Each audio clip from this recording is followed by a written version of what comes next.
നമസ്കാരം, എല്ലാവർക്കും മലയാളി വാർത്തയിലേക്ക് സ്വാഗതം. പ്രധാനമന്ത്രി അയോധ്യയിലേക്ക്. രാമക്ഷേത്രത്തിലെ പ്രതിഷ്ഠാ ചടങ്ങിന് മുന്നോടിയായി പ്രധാനമന്ത്രി നരേന്ദ്രമോദി ശനിയാഴ്ച അയോധ്യയിലെത്തും. അയോധ്യ വിമാനത്താവളത്തിന്റെയും പുനർവികസിപ്പിച്ച അയോധ്യ റെയിൽവേ സ്റ്റേഷന്റെയും ഉദ്ഘാടനം, പുതിയ അമൃത് ഭാരത് ട്രെയിനുകളുടെയും വന്ദേ ഭാരത് ട്രെയിനുകളുടെയും ഫ്ളാഗ് ഓഫ് എന്നിവ പ്രധാനമന്ത്രി നിർവഹിക്കും. അയോധ്യയുടെയും പരിസര പ്രദേശങ്ങളുടെയും വികസനത്തിനായി 11,100 കോടി രൂപയുടെ പദ്ധതികളും സംസ്ഥാനത്തുടനീളമുള്ള മറ്റ് പദ്ധതികളുമായി ബന്ധപ്പെട്ട ഏകദേശം 4,600 കോടി രൂപയുടെ പദ്ധതികളും മോദി ഉദ്ഘാടനം ചെയ്യും. അയോധ്യയിൽ ആധുനിക ലോകോത്തര അടിസ്ഥാന സൗകര്യങ്ങൾ വികസിപ്പിക്കുക, സമ്പർക്ക സൗകര്യങ്ങൾ മെച്ചപ്പെടുത്തുക, നഗരത്തിന്റെ സമ്പന്നമായ ചരിത്രത്തിനും പൈതൃകത്തിനും അനുസൃതമായി പൊതുസൗകര്യങ്ങൾ നവീകരിക്കുക എന്നിവയാണ് പ്രധാനമന്ത്രിയുടെ കാഴ്ചപ്പാട്. ഈ കാഴ്ചപ്പാടിന്റെ സാക്ഷാത്കാരമായി നഗരത്തിൽ പുതിയ വിമാനത്താവളം, പുനർവികസിപ്പിച്ച റെയിൽവേ സ്റ്റേഷൻ, പുനർവികസിപ്പിച്ച് വീതി കൂട്ടി മനോഹരമാക്കിയ റോഡുകൾ, മറ്റ് പൊതു അടിസ്ഥാന സൗകര്യങ്ങൾ എന്നിവ പ്രധാനമന്ത്രി ഉദ്ഘാടനം ചെയ്യും. കൂടാതെ അയോധ്യയിലെയും പരിസരങ്ങളിലെയും പൗര സൗകര്യങ്ങളുടെ സൗന്ദര്യവത്കരണത്തിനും അതുപോലെ നവീകരണത്തിനും സഹായിക്കുന്ന നിരവധി പുതിയ പദ്ധതികൾക്ക് തറക്കല്ലിടുമെന്നും പ്രധാനമന്ത്രിയുടെ ഓഫീസ് അറിയിച്ചു.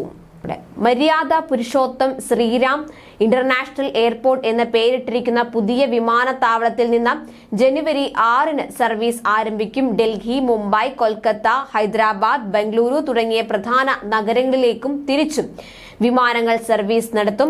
ഒന്നാം ഘട്ടത്തിൽ 1,450 കോടിയിലധികം രൂപയുടെ പ്രവർത്തനങ്ങളാണ് മര്യാദ പുരുഷോത്തം ശ്രീരാം ഇന്റർനാഷണൽ എയർപോർട്ടിൽ പൂർത്തിയാക്കിയത്. നിരവധി ആഭ്യന്തര വിമാന കമ്പനികൾ ക്ഷേത്ര നഗരത്തിൽ നിന്ന് പ്രധാന നഗരങ്ങളിലേക്ക് സർവീസുകൾ പ്രഖ്യാപിച്ചിട്ടുമുണ്ട്.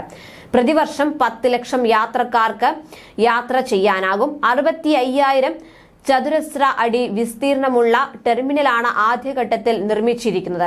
2,200 മീറ്റർ നീളമുള്ള റൺവേ, മണിക്കൂറിൽ 300ഓളം വിമാനങ്ങൾക്ക് ലാൻഡ് ചെയ്യാനും പറന്നുയരാനുമുള്ള ശേഷി ഈ വിമാനത്താവളത്തിലുണ്ട്. നവീകരിച്ച റെയിൽവേ സ്റ്റേഷന്റെ പേര് അയോധ്യ ധാം ജംഗ്ഷൻ എന്നാക്കിയിട്ടുണ്ട്. 430 കോടി രൂപ ചെലവിലാണ് റെയിൽവേ സ്റ്റേഷൻ നിർമ്മിച്ചിരിക്കുന്നത്.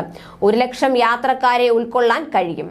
3 നിലകളുള്ള ആധുനിക റെയിൽവേ സ്റ്റേഷൻ കെട്ടിടത്തിൽ ലിഫ്റ്റുകൾ, എസ്കലേറ്ററുകൾ, അതുപോലെ ഫുഡ് കൗണ്ടറുകൾ, പൂജാ ആവശ്യങ്ങൾക്കുള്ള കടകൾ, അതുപോലെ ക്ലോക്ക് റൂമുകൾ, കുട്ടികൾക്കായുള്ള മുറികൾ, വെയിറ്റിംഗ് ഹാളുകൾ തുടങ്ങിയ സൗകര്യങ്ങൾ ഉണ്ടാകും. അയോധ്യയിലെത്തുന്ന പ്രധാനമന്ത്രി 2 പുതിയ അമൃത് ഭാരത് ട്രെയിനുകൾ, സൂപ്പർഫാസ്റ്റ് പാസഞ്ചർ ട്രെയിനുകൾ, 6 പുതിയ സെമി ഹൈസ്പീഡ് വന്ദേ ഭാരത് ട്രെയിനുകൾ എന്നിവ ഫ്ളാഗ് ഓഫ് ചെയ്യും. രാംപത്ത്, ഭക്തിപത്ത്, ധരംപത്ത്, ശ്രീരാമ ജന്മഭൂമി പാത എന്നിവിടങ്ങളിൽ പുതിയതായി നവീകരിച്ചതും വീതി കൂട്ടിയതുമായ 4 റോഡുകൾ മോദി ഉദ്ഘാടനം ചെയ്യും. പ്രധാനമന്ത്രിയുടെ സന്ദർശനത്തിനുള്ള എല്ലാ ഒരുക്കങ്ങളും നടത്തിയതായി അയോധ്യ ഡിവിഷണൽ കമ്മീഷണർ ഗൗരവ് ദയാൽ അറിയിച്ചു. ന്യൂസ് ഡെസ്ക് മലയാളി വാർത്ത.